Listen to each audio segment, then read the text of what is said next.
23h partout en Côte d'Ivoire. Merci de votre attention. Tout de suite, les titres à la une de l'actualité. Le vice-président de la République, Timokom Elliott Kone, a accordé une audience au nouveau directeur général du groupe UBA, United Bank for Africa. Olivier Alawuba effectue actuellement une tournée dans les pays qui accueillent des filiales de ce groupe bancaire panafricain d'origine nigériane. On en parle avec notre reporter Mahama Traoré. Sublime Côte d'Ivoire, telle est la dénomination que porte le projet ambitieux de faire de la Côte d'Ivoire une référence en matière de tourisme sur le plan international. Face aux sénateurs réunis en séance parlementaire, le ministre du Tourisme, Siandou Fofana, a présenté le concept. Le récit de ce grand oral à suivre dans cette édition. Au dernier Conseil des ministres, plusieurs mesures sociales ont été adoptées en faveur des étudiants de Côte d'Ivoire. Capacité d'accueil des cités universitaires renforcée, ouverture des résidences universitaires jusque-là fermées, la réhabilitation des résidences universitaires. Que pensent les étudiants de ces mesures? Notre reporter Sephora Zegui les a rencontrés. Voilà pour l'essentiel. Madame, monsieur, bonsoir et merci de nous suivre. Du côté du Vatican, des prières ont été dites et une messe d'action de grâce célébrée en faveur de la paix retrouvée en Côte d'Ivoire. C'était à la basilique Sainte-Marie majeure du Vatican. Ce culte d'action de grâce qui s'est déroulé en présence du chef de l'État, Alassane Ouattara, et de son épouse Dominique Ouattara, a été présidé par son éminence Petro Parolin, secrétaire d'État au Vatican. Le président Ouattara, rappelons-le, effectue une visite officielle au Vatican et dans le cadre de cette visite, il aura une rencontre avec le souverain pontife, sa sainteté, le pape François. Ici, en Côte d'Ivoire, le vice-président de la République, nous le disions à l'instant dans les titres, a échangé ce vendredi avec Olivier Alawuba, le directeur général du groupe UBA, United Bank for Africa. Nouveau directeur général du groupe UBA, Olivier Alawuba effectue actuellement une tournée dans les pays qui accueillent des filiales de ce groupe bancaire panafricain d'origine nigériane. Les échanges ont porté sur les activités de cet établissement financier en Côte d'Ivoire. Les détails avec Mahama Traoré. UBA, United Bank for Africa, est implanté en Côte d'Ivoire depuis 2008. Cet établissement financier compte à ce jour 11 agences fonctionnelles dans le pays. 2 nouvelles succursales ouvriront bientôt à Abidjan. Ces investissements témoignent de la confiance de ce groupe bancaire panafricain en l'économie ivoirienne. C'est cette confiance que le nouveau directeur général du groupe UBA, Olivier Alawuba, est venu traduire au vice-président de la République. Le banquier rassure Timokom Elliott de la disponibilité de son groupe à accompagner la clientèle ivoirienne dans leurs projets financiers, clientèle composée d'entreprises, d'institutions publiques et de particuliers. C'est le mois dernier qu'Olivier Alawuba a pris les rênes du groupe UBA, une multinationale fondée par l'entrepreneur nigérian Tony Elumelu, présente dans 20 pays africains, au Royaume-Uni, en France et aux États-Unis. Elle emploie 25 000 employés et compte plus de 35 millions de clients à travers le monde. Et deuxième titre de ce journal, Sublime Côte d'Ivoire, telle est la dénomination que porte le projet ambitieux de faire de la Côte d'Ivoire une référence en matière de tourisme sur le plan international. Face aux sénateurs réunis en séance parlementaire, le ministre du Tourisme, Siandou Fofana, a présenté le concept. Récit de ce grand oral avec Kader Sokodoko. Grand oral du ministre du Tourisme, Siandou Fofana, devant les sénateurs à Yamoussoukro. Sublime Côte d'Ivoire, où le renouveau du tourisme ivoirien est expliqué aux parlementaires. Un concept qui veut redynamiser le tourisme ivoirien pour le rendre compétitif et capteur de devises. Sublime Côte d'Ivoire, c'est une ambition dont le pays s'est doté pour faire de la Côte d'Ivoire un pays qui rentrerait dans le top 5 des destinations touristiques africaines. Et nous pensons que c'est possible, c'est à portée de main, mais pourvu que nous travaillons de façon concertée entre institutions et ministères. Et donc c'est ce à quoi nous nous attelons. Et cet exercice d'aujourd'hui répond à cette préoccupation. Les 9 réformes, l'impact de la Covid, Siandou Fofana, sans faux fuyant, expose. Ces 9 grandes familles de projets doivent changer le territoire et faire un maillage du territoire ivoirien avec des grands projets pour que les villes secondaires se développent et qu'on déconcentre la métropole d'Abidjan au profit des villes secondaires de notre pays qui ont une vocation à remplir et à faire en sorte qu'on sédentarise davantage des jeunes et des compétences à l'intérieur du territoire. Des questions, des contributions. Les sénateurs n'y sont pas allés de main morte Des échanges pour enrichir la vision. 5e destination touristique privilégiée. Boom financier impactant positivement les caisses de l'État. Une vision pourvoyeuse d'emplois. Sublime Côte d'Ivoire aura séduit le Sénat qui saura certainement soutenir les projets de loi qui viendront dans ce sens. Récit de Kader Sogodogo et la Côte d'Ivoire solidaire du Royaume-Uni suite au décès de la reine d'Angleterre. Le président de l'Assemblée nationale, Adama Bictogo, accompagné de parlementaires, s'est rendu à l'ambassade du Royaume-Uni pour présenter les condoléances de l'institution qu'il représente. À l'occasion, le président de l'Assemblée nationale s'est entretenu avec l'ambassadrice du Royaume-Uni. Il a réaffirmé les liens d'amitié historiques qui existent entre les deux pays. Une démarche du président de l'Assemblée nationale qui fait suite à un télégramme du président de la République à la Ouattara, dans lequel il présentait les condoléances de la Côte d'Ivoire à ce pays ami et frère. Éric Corré. C'est au nom de l'Assemblée nationale de Côte d'Ivoire que le premier responsable de l'institution écrit dans le livre ouvert à l'ambassade du Royaume-Uni pour présenter ses condoléances suite au décès à 96 ans de la reine d'Angleterre. Élisabeth II a quitté le monde des vivants le 8 septembre dernier dans son château en Écosse. La République de Côte d'Ivoire ne peut être en marge de ce deuil mondial. Après le président de la République qui a exprimé ses vives émotions face à cette disparition, c'est au tour du président de l'Assemblée nationale, Adama Bictogo, de présenter ses condoléances au pays. Nous sommes venus partager cette douleur. Surtout que le mardi, nous l'avons tous aperçu en train de recevoir la nouvelle première ministre. Nous étions tous loin de la voir partie mercredi soir de l'autre côté. Mais la reine Elisabeth, même aujourd'hui décédée, restera gravée dans notre esprit. Elle a marqué l'histoire et l'histoire du monde ne peut pas s'écrire sans la reine Elisabeth. Une démarche saluée par l'ambassadrice du Royaume-Uni. Je voudrais vous remercier d'être venu aujourd'hui ici pour vos condoléances, monsieur, mais aussi l'amitié et la solidarité qui nous portent le confort à ce moment. Elle nous a montré comment on peut agir avec des valeurs et pendant 70 ans. C'est incroyable et vraiment un exemple à suivre. Pendant cette décennie, la reine d'Angleterre a régné sur le Royaume-Uni. Une monarchie qui s'est adaptée à toutes les mutations enregistrées dans le monde. La COP15 achevée il y a plusieurs semaines, plus de 55 000 pièces de matériel et d'équipement non utilisés par le comité d'organisation ont été reversées au patrimoine de l'État, des biens mis à la disposition du gouvernement en application du principe de bonne gouvernance tel que prôné par le chef de l'État, Alassane Ouattara. Lansine Bakayoko. Abou Bamba, le président de la COP15, qui rétrocède au gouvernement, notamment au ministre du Budget du portefeuille de l'État, plus de 55 000 pièces de matériel et d'équipements non utilisés par son comité d'organisation. Une opération inédite en matière de transparence. C'est bien la première fois qu'un événement d'une telle envergure se produit sur cette terre de Burma.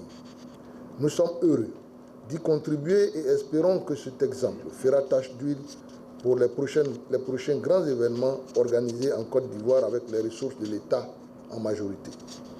Ces équipements, appelés à avoir une seconde vie dans les administrations publiques ivoiriennes, sont essentiellement composés de matériel informatique, de sonorisation, de mobilier de bureau et même d'engins roulants. Cette dynamique de bonne gouvernance s'inscrit dans le processus de construction de l'Ivoirien nouveau prôné par le président Alassane Ouattara. C'est un réflexe que nous devons développer chacun à son niveau, qu'il s'agisse d'administration publique, d'organisation de la société civile ou également au niveau du secteur privé. Chacun doit rendre compte de l'utilisation des ressources publiques mises à disposition. Epiphane Balo a rappelé que plus de 1500 milliards de francs CFA sont perdus chaque année par l'État du fait de la corruption. Un discours pédagogique que les administrations en charge de la mobilisation des ressources nécessaires au bon fonctionnement de l'État accueillent favorablement. Derrière cette action transparaît une valeur fondamentale de bonne gouvernance. à savoir la réduction des comptes. Mais aussi une vertu essentielle de la saine administration, à savoir la transparence à travers la mise en œuvre efficace de la comptabilité matière. La réintégration de ces biens meubles devrait pouvoir accélérer le processus de mise en œuvre de cette comptabilité des matières minutieusement exécutée par la Direction du patrimoine de l'État, DPE. Parlons à présent d'économie numérique. D'ici à 2030, 230 millions d'emplois en Afrique nécessiteront un certain niveau de compétences numériques. Il faut donc donner aux citoyens les moyens de mieux tirer profit de la transformation numérique. Le ministre de la Communication et de l'économie numérique, qui a pris la pleine mesure de la situation, vient de procéder au lancement officiel du programme de développement des compétences et des capacités en matière de TIC dénommé Smart Africa Digital Academy, un SADA Côte d'Ivoire. On en sait plus avec Walter Amadou Ouattara. D'ici à 2030, Smart Africa Digital Academy, en abrégé SADA, ambitionne de contribuer significativement au développement de l'écosystème de compétences numériques pour impacter 100 millions de citoyens africains. Déjà présente dans une trentaine de pays, cette structure œuvre en faveur de la réduction de la facture numérique. Elle s'étend maintenant à la Côte d'Ivoire. Le directeur général de SADA annonce de vastes chantiers. Les initiatives seront axées sur la sensibilisation et la certification en matière de cybersécurité, la formation avancée, la formation des enseignants, la formation des cadres et bien plus encore. Je suis heureux d'annoncer qu'un centre d'innovation en matière de cybersécurité sera bientôt créé au niveau national afin de combler le déficit de compétences en cybersécurité. La Banque mondiale et la GIZ soutiennent ce programme. Depuis sa création en 2020, SADA a déjà obtenu des résultats remarquables avec bien sûr d'autres partenaires comme la Banque mondiale. Grâce à la plateforme d'apprentissage Atingi développée par le gouvernement allemand, SADA peut également proposer des cours sous format numérique et ainsi attendre beaucoup plus de participants à leurs cours de formation. Le ministre de la Communication et de l'économie numérique, Amadou Koulibaly, lance officiellement SADA Côte d'Ivoire. Son département y trouve une opportunité de collaboration au profit de l'amélioration du taux d'alphabétisation numérique, estimé à 6% relativement aux 29 millions d'habitants en terre ivoirienne. Le 22 décembre 2021, la Côte d'Ivoire a adopté sa stratégie nationale du numérique à l'horizon 2025. Cette stratégie est basée sur 7 piliers, dont le 4e a pour objectif de développer et de promouvoir les compétences numériques. ANSA Côte d'Ivoire va donc être un des véhicules clés pour l'opérationnalisation des projets à caractère de sensibilisation et de formation. Des contributions interactives, de l'assistance à partir de l'Internet et la signature d'un protocole d'accord entre SADA Africa et la République de Côte d'Ivoire, des temps forts de cette cérémonie de lancement. Direction Rome, en Italie, où le ministre des Eaux et Forêts, Laurent Tchagba, séjourne en ce moment. Il prend part au 8e Forum européen du cacao, rencontre des entreprises qui opèrent dans le domaine de l'industrie du cacao. Hier, jeudi 15 septembre 2022, le ministre des Eaux et Forêts a expliqué aux participants à ce rendez-vous la politique forestière de la Côte d'Ivoire et les initiatives prises par l'État de Côte d'Ivoire pour restaurer le couvert forestier. Laurent Tchagba mobilise donc l'ensemble des partenaires et acteurs à s'impliquer davantage dans la stratégie de préservation et d'extension de la forêt en Côte d'Ivoire. Konaté Moussa. Politique forestière, déforestation importée et mesures envisagées. C'est le thème développé par Laurent Tchagba à ce 8e Forum européen du cacao. Le ministre des Eaux et Forêts explique les enjeux de la stratégie mise en place par l'État ivoirien pour la restauration de son couvert forestier. L'opportunité m'a été offerte de parler avec eux afin qu'ils acceptent de s'engager avec nous pour prendre leur part dans la mise en œuvre du programme de restauration de la forêt, de développement et d'extension de la forêt en Côte d'Ivoire. La Côte d'Ivoire souhaite retrouver son patrimoine forestier, une volonté qui ne peut se réaliser sans l'appui de partenaires, dont ceux de l'industrie du cacao. La Côte d'Ivoire a fait énormément d'efforts, mais a besoin de leur soutien, a besoin de leur participation pour atteindre l'objectif que l'État s'est fixé, à savoir arriver en 2030 à faire en sorte que la Côte d'Ivoire passe de 3 000 hectares de forêt à 6 500 000 hectares de forêt. L'implication du secteur privé sollicité, déjà, de bonnes nouvelles s'annoncent. Avec Olam, nous avons eu les accords pour pouvoir participer aux côtés de la Banque mondiale qui va réaliser 300 000 hectares de forêt. Olam s'engage à réaliser 400 000 hectares de forêt. Cargill, qui est un industriel important dans notre pays, et Barry Callebaut aussi se sont engagés avec nous pour faire en sorte que leur présence en Côte d'Ivoire puisse favoriser la reforestation et la restructuration de la forêt en Côte d'Ivoire. La Côte d'Ivoire a enregistré une superficie moyenne de 275 000 hectares de forêt détruites entre 1990 et 2000, un chiffre réduit à 26 000 hectares en 2021. Les actions se poursuivent donc afin de renforcer le taux de couverture forestier. Au dernier Conseil des ministres, plusieurs mesures sociales ont été adoptées en faveur de l'amélioration des conditions de logement des étudiants de Côte d'Ivoire. Les cités universitaires verront par exemple leur capacité d'accueil renforcée, avec l'ouverture des résidences universitaires de Williamsville, d'Adjamé 220 logements et de Vridi, la réhabilitation des résidences universitaires d'Abo 1 et 2 et de Port-Bouétron. La construction des nouvelles résidences universitaires est également envisagée. Des mesures qui devraient mettre fin au calvaire de certains étudiants en matière de logement. Que pensent les étudiants de ces mesures? Notre reporter Sephora Zeki les a rencontrés. On dit qu'il y a une mesure qui a été prise par le gouvernement concernant les étudiants en notre faveur. Je ne sais pas si tu as une idée de ça. La nouvelle s'est répandue comme une traînée de poudre au sein de la communauté estudiantine de Côte d'Ivoire. Le gouvernement va bientôt ouvrir et renforcer les capacités d'accueil des cités universitaires avec l'ouverture de plusieurs résidences. Bienvenue au Kosso ou Camp Commando, un bâtiment de l'université Nangui-Abrogwa, baptisé par les étudiants eux-mêmes. C'est ici qu'une partie des étudiants se retrouve pour apprendre leurs leçons. Certains parmi eux viennent de l'intérieur du pays. Faute de place en cité universitaire, ils disent être obligés de dormir sur place. On a décidé de dormir là parce que, faut dire que nous sommes un peu loin. Et vu que ici les cours commencent très tôt à 7 h, donc c'est pourquoi on a décidé de rester là. Là, on fait nos petits besoins juste à côté. Là, le lendemain, on va au cours. Ils ont érigé ce lieu en dortoir depuis 2 ans pour certains et 4 ans pour d'autres. La particularité du Kosso, c'est qu'il y a des étudiants qui ont bel et bien un dortoir en cité universitaire. C'est le cas de Diomandé, qui est logé à la cité de Williamsville.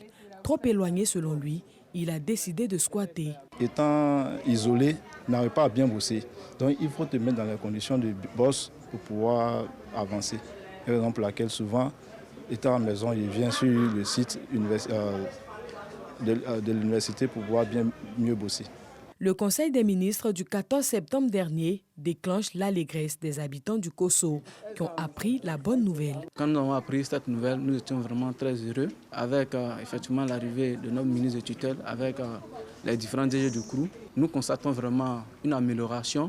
Nous sommes très contents d'apprendre vraiment cette bonne nouvelle. Des squatteurs en résidence universitaire à Nangui-Abrogwa. L'université Félix Houphouët-Boigny n'est pas épargnée.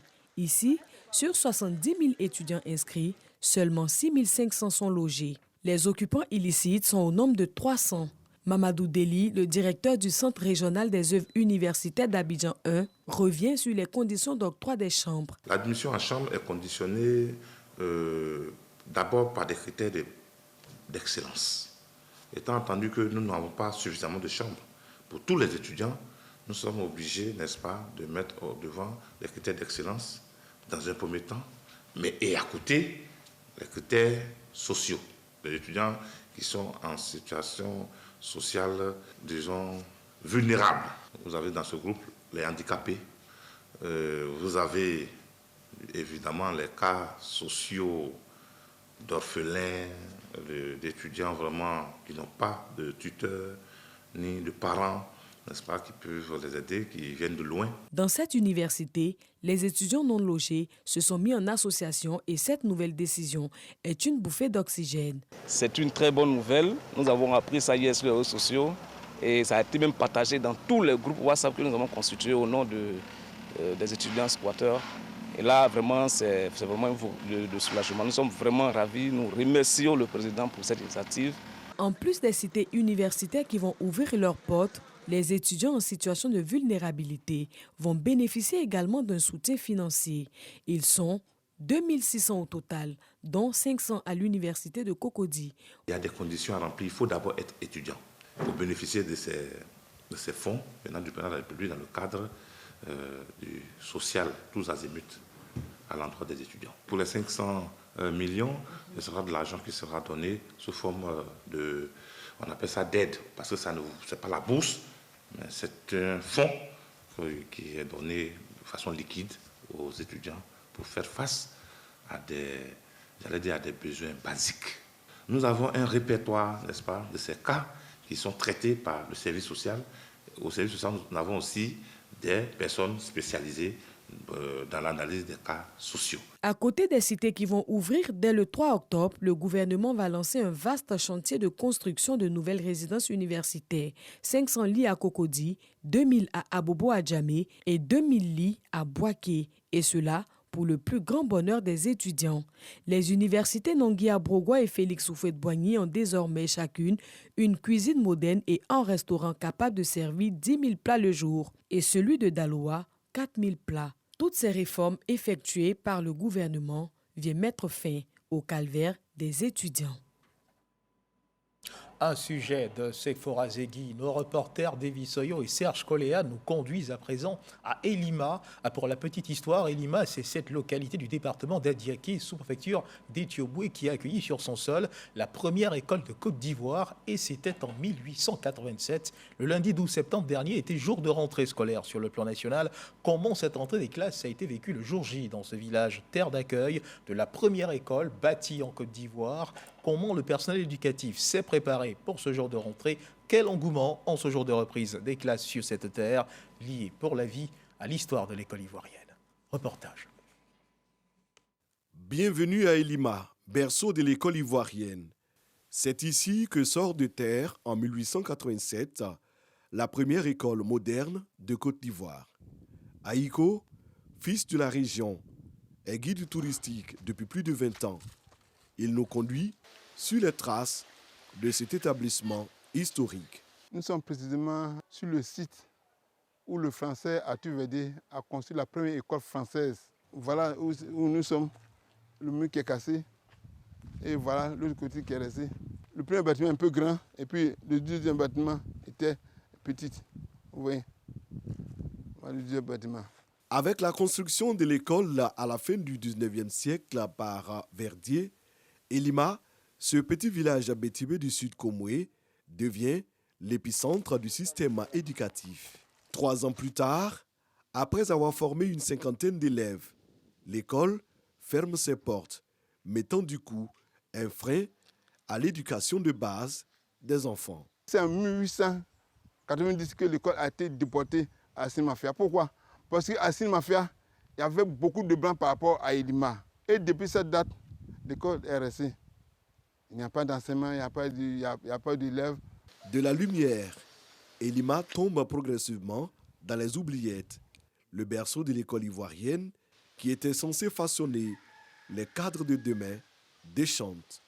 Une symphonie inachevée qui continue d'alimenter les conversations. Avant, Elima était un petit village, mais qui représentait une ville. Il y avait d'abord la première école, la Côte d'Ivoire qui était là. Il y avait la Maison Blanche, il y avait le premier wagon de la Côte d'Ivoire. Les gens venaient pour l'école, un peu partout, pour venir connaître, savoir lire, écrire. Depuis la fermeture de l'école, tout d'un coup, le village a été abandonné. Des regrets partagés par le chef du village. Lorsque Atuverdier est parti, l'école est fermée, tous les enfants de Lima et des villages et campements environnants, tout le monde partait à Éthiopie. 3 à 5 km à pied. Moi-même, j'ai fréquenté à Éthiopie. Rendons-nous à Éthiopie pour découvrir l'école qui accueille les élèves après la fermeture de celle de Lima. Ici, c'est le chef du village de la localité, Nana Amon Léon, Passez également par cet établissement qui nous sert de guide. 59 ans après, cette école a été maintenant créée. Voilà le bâtiment. 1949, les premiers élèves ont donc démarré ici.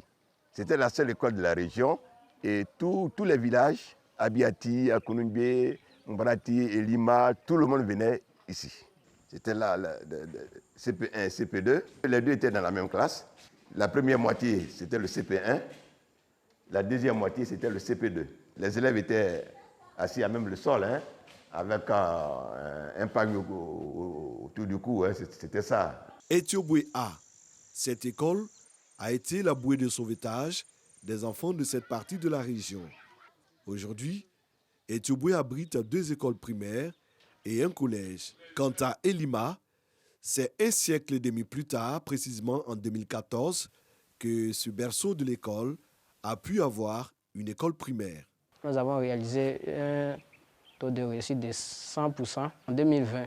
En 2021, 87,50% et en 2022, 90%. Au CP est entré en 6e. Malgré les bons résultats scolaires obtenus, Elima peine véritablement à décoller. Ici, nous n'avons pas de logement enseignant. C'est le plus gros problème du village qui est là. Et c'est ce qui est à la base du déficit d'enseignants. Actuellement, l'année scolaire 2022-2023, je suis le seul. L'année passée, on avait 3 maîtres. Cette année, on les a affectés. Nous avons resté 1. Donc, un qui est resté l'enseignant, pas même si on va avoir encore, bien sûr, on ne va pas avoir. Pour le premier jour de la rentrée des classes 2022-2023, l'école affiche complet. Mais la situation du personnel enseignant demeure identique.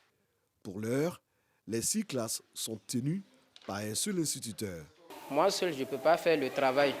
Actuellement, je suis avec les plus petits. Aujourd'hui même, je suis avec les CP2.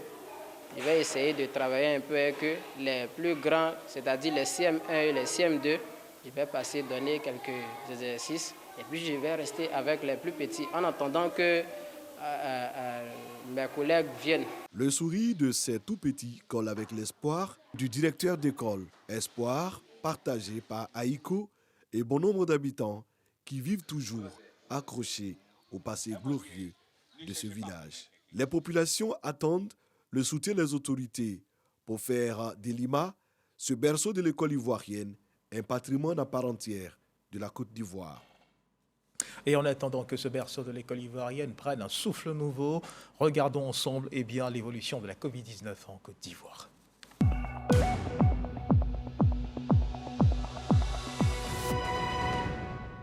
Le ministère de la Santé et de l'Hygiène publique de la couverture maladie universelle a enregistré ce vendredi 16 septembre 2022 19 nouveaux cas de Covid-19 sur 664 échantillons prélevés, soit 2,9% de cas positifs, 20 guéris et 0 décès. À la date du 16 septembre 2022, la Côte d'Ivoire, notre pays, compte donc 87 009 cas confirmés, dont 86 148 personnes guéries, 822 décès et 39 cas actifs. Le nombre total d'échantillons est de 1 621 453. Le 15 septembre 2022, 7 946 doses de vaccins ont été administrées, soit un total de 18 606 447 doses du 1er mars 2021 au 15 septembre 2022.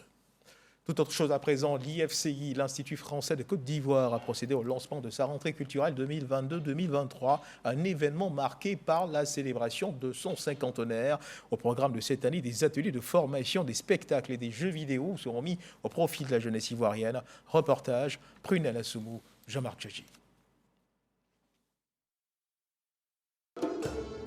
Initiés des spectacles de chant, séances cinéma, jeux vidéo et vernissage à l'endroit des jeunes, amateurs ou passionnés d'art. C'est l'objectif de cette nouvelle rentrée culturelle 2022-2023 de l'Institut français. Impliquer la jeunesse dans toutes les activités socio-culturelles de l'Institut, un créneau pour l'administration. Innovation pour cette année, des cafés littéraires, des séances de slam, à travers le printemps du poète et des formations au créole ivoirien, le Nouchi. Ici à l'Institut, on a un événement qui s'appelle Novembre numérique, donc dédié aux arts du numérique. Ce sera en novembre, du 16 au 19. Et on aura donc un certain nombre d'ateliers, de rencontres, de rendez-vous artistiques dédiés aussi là à la jeunesse. Pour mener à bien ce projet, Un partenariat avec les écoles et universités de Côte d'Ivoire est en cours. On souhaite que notre programmation culturelle soit la plus dense possible et qu'une multitude d'activités puissent être menées cette année à l'Institut français. On a un Wi-Fi ici qui est à disposition, qui est gratuit, donc c'est un espace finalement agréable où passer du temps. On a une médiathèque qui est à leur disposition où ils peuvent lire magazines, presse, BD, romans de façon tout à fait agréable, confortable et surtout sans souci de finances ou d'économie. Nos cultures ont de l'avenir, c'est le thème de cette année culturelle. La célébration de cette rentrée à l'Institut français marque également le cinquantenaire de l'institution. Dans l'actualité internationale, le Premier ministre indien Narendra Modi a déclaré au président russe Vladimir Poutine que l'heure n'est pas à la guerre ce vendredi en marge d'un sommet de l'Organisation de coopération de Shanghai à Samarcande en Ouzbékistan. Le président russe Vladimir Poutine lui a assuré qu'il souhaitait terminer le plus vite possible le conflit en Ukraine tout en disant comprendre les inquiétudes de l'Inde à ce sujet. Voilà qui marque la fin de cette édition. Merci de nous avoir suivis. Agréable fin de soirée. Dieu garde la Côte d'Ivoire.